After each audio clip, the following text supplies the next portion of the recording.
Welcome from the Salt and Light Media Studio at Nebraska Family Alliance. I'm Nate Graz, Executive Director at NFA, and the Nebraska Legislature is off and running. Bill introduction has concluded, and you can visit our website, nebraskafamilyalliance.org, to see the most important bills we're tracking this year, including some great opportunities to protect our kids, protect families, and advance a culture of life in Nebraska. And that's what we want to talk about today. How do we continue to stand for life and protect babies, women, and families in our state?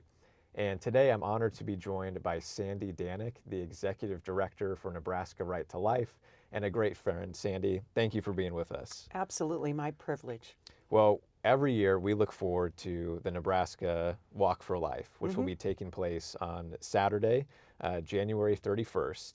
And it's always such a powerful public witness to the sanctity of life. And particularly since Roe has been overturned, I know some people have asked, why do we still do it? Why still go and march? So what does it mean for you to put on the Walk for Life and to see thousands of people show up to join us in walking for life? This is actually our 53rd Wow. year. So it's quite incredible that an event like this continues and continues strong. So I often get that question of, why are you still in the cold in January doing this Walk for Life? And it's largely because the walk is a commemoration of those lives that have been lost by Roe versus Wade. More than 66 million now that we can calculate. And that is an important event to continue in that vein, because you wouldn't move 9/11. You know, you would want to keep it on that around that date that reflects the consequences of that decision and the many lives that have been not only lost through abortion, but the many more of the men and women who suffer the consequences of that. Yeah, I think that's exactly right. And like I said, I mean, a lot of years it's cold. There's a lot of things people could be doing on a Saturday morning, but there's an energy that's created, that public witness and that commemoration that you talked about, that we remember the lives of these children that have been lost to abortion, and we publicly commit to continuing to find ways to protect life and encourage people to stand with us to protect life. This year, for this year's walk, what can people expect? What are you looking forward to? Well, last year we changed our route, and largely because we changed our indoor venue. And change is always difficult, but I think people received it well. We were, for most of our years, at the Student Union, but it became problematic both in terms of the numbers that we were seeing, which is a good problem to have, but also the sound system was sometimes questionable. People couldn't hear as well. So we changed the route to go around the Capitol, which I really like. I think that has symbolism, and then walk on down to 13th Street and then be at the Cornhusker Hotel. And they take the ballroom, make it a theater seating, gives us more seating, but it also has this cohesive environment too. So I really like that. I heard from people last year that they really liked that new experience, largely because if you have difficulty walking, you can just go straight down 13th Street, skip walking around the Capitol. And I think people really enjoyed the public witness that comes from this. It's interesting to me, Nate, how I see such a diversity of people in the crowd. And I know you're there, so you see that also. When the press used to cover us more, but now after many years of doing this, they don't see the point. They would comment on, why are there so many young people here?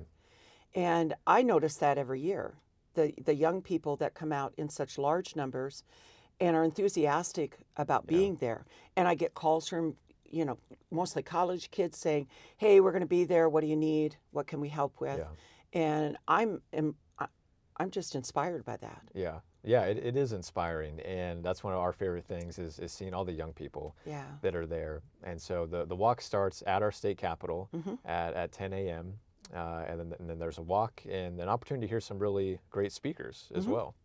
Yeah, so we invite our public officials to address the crowd. And I think that's largely because they're the leaders in our state. And when I say that this is a pro-life state, I largely qualify that by saying, look at our leadership. Look at our governor, our senators, our state senators, so many of them pro-life and willing to stand up for this issue. And so we hear from them, our governor, our senators. But this year we are so excited to have as our keynote speaker, Nick Freitas. And I know a lot of your listeners would be familiar with Nick. He is former Green Beret, did 2 Iraq tours, and now is an assemblyman, which is comparable to our state senator in Virginia. He is ending that career and is, I think, working more on increasing his presence, both in terms of speaking and social media.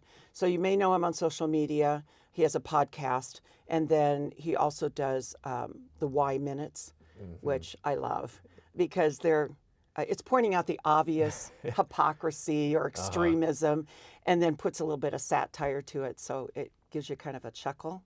But he will be at both events. So we will have at this airing, the gala, will be up and coming, and then the walk the next morning, and he will address both crowds. And so we're very excited for that. Yeah, he's a great speaker. It'll be a great weekend and a great walk. And you're right. I think it seems like if it was another issue and thousands of people showed up at the Capitol, it would be front page news. The press would be just blowing it up. And it seems like they almost kind of ignore it or push it to the side. How do you respond when you see some of the lack of coverage or the negative coverage, despite what is really an incredible morning, that thousands of people come out on a cold day in January outside of our Capitol? It used to discourage me, and now I think less of it, because when they do come to cover it, then they usually put more emphasis on the 12 protesters that are in the back than they care about the many people who are there. I mean, we're talking families with children, older people, all ages represented. So what an incredible sacrifice that can be for some. When I see people in wheelchairs, people who are walking with canes, they have made a great sacrifice to be there for this very important public witness. So why the press doesn't see this as significant, other than we do it every year. So being the 53rd year, I think they think, well, what's new in this? But I don't think that's the point. The point is exactly that we are doing it every year. And yet, even during COVID, and the health department was frowning at us about gathering, I'm like, it's outside. It'll be fine. We still had about 2,000 people. And on average, we have about 3 to 4 on a normal year. So I think they just don't get it. They don't understand this is the longest, largest running event in protest for the state. And they miss a wonderful opportunity, especially with speakers at the level of Nick Freitas. Yeah, it's really amazing. And I think about that, just that consistency and that faithfulness year after year. And we've really seen the damage that 50 years of Roe had on our country. And so we continue to show up. We know we still have a long way to go to reclaim and rebuild a culture of life in our state. But it starts with that public witness. And each year at the walk, there's also at the end of our time at the Capitol, a balloon release. Could you talk and share a little bit about how that came to be and why that's so significant? I wish I could have a balloon for every life that was lost in the state. I know it's not a friendly environmental thing, but every year I am moved in a way that it brings me to tears to think about, as those balloons lift, which are pink and blue, it is representative of those lives that were lost and the significance that life plays to all of us. Not only the families that were sacrificed by not having that life present in the family, but also all of us who are affected, that lives that could have had an impact in our culture in some way are not with us. And that is significant. It's an important reason to acknowledge it. It's how we end, and then we go off on our walk. We end up at the Cornhusker Hotel with an indoor venue, and there are vendors there. They will have educational materials, things that you can purchase, people you can network and get to know and learn more about what's happening in our state to help women and children in these circumstances. The thing I love best about this experience of the indoor venue as well, one, it's warm, that's great, but then two, the education that can come from this. Yeah. And then usually our speaker is courteous enough to allow us to do a Q&A, and so people will ask their questions. And then, you know, they're coming from all over the state, so they're connecting with each other. And it's something that people just look forward to have that opportunity to learn more. We give them updates on legislation. You know, we tell them what's coming up with this is an election year and a very important year to be informed not only of the legislative issues, but who are the pro-life candidates, who's running again, that we need to keep that incumbent going, who's new and up and coming, and the candidates often will come and want to mingle with the people so they can get to know people. And our grassroots pro-life effort gains its strength in those that are committed to the cause, and especially the issue of campaigns and pro-life candidates, because they will work tirelessly to make sure that a pro-life candidate has a chance at win. It makes a huge difference that the public witness, the education that happens, and as you mentioned, you know, we're down at the Capitol, Nebraska Right to Life, and Nebraska Family Alliance. We're there, helping to advocate for pro-life policies and to find ways to help save babies from abortion and to protect families. And there's some great opportunities this year with bills to really crack down on chemical abortions, to help even ensure that abortion clinics are actually screening for signs of abuse and coercion and sex trafficking, and that those women can get help, and that the law is actually being followed and enforced. So how can people continue to help make a difference and ensure that when those bills are coming up, that senators know how important they are, that our pro-life senators have support, because we know that this issue isn't going away, but neither are we. So how do we help take that next step? Well, if you go to our website, nebraskarightolife.org, there's an opportunity to sign up for email alerts.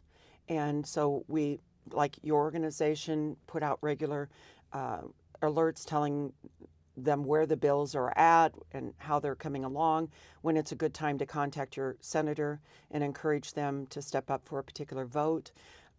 All of those things are so significant. Like, I think about the bills that we're working this year, and as you said, chemical abortion, offering greater safety measures is so very important.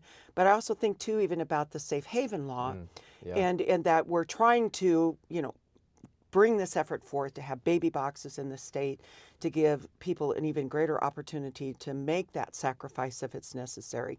But how much do people even know that we have a safe haven law in the state? So I'm motivated to bring this education to people and say, here are these events where we can let you know what's going on. Go to the website to learn more, sign up to get email alerts, and we'll do our best to keep you well informed so that you can stay engaged. But then also too, with these upcoming elections, the primary is just right around the corner. And we're going to need you to step up and know who are those people and who you need to support so that they have the best chance for success. It's critical for people to stay informed and engaged, and we all have a role to play to help see life cherished and protected in our state. And we're thankful to get a partner with you in that work, and we hope that everyone will join us for the annual Walk for Life at our state capitol at 10 a.m. on Saturday, January 31st. So Sandy Danek with Nebraska Right to Life, thank you so much for being with us, and thank you for your work to protect life and families in our state. Thank you, Nate.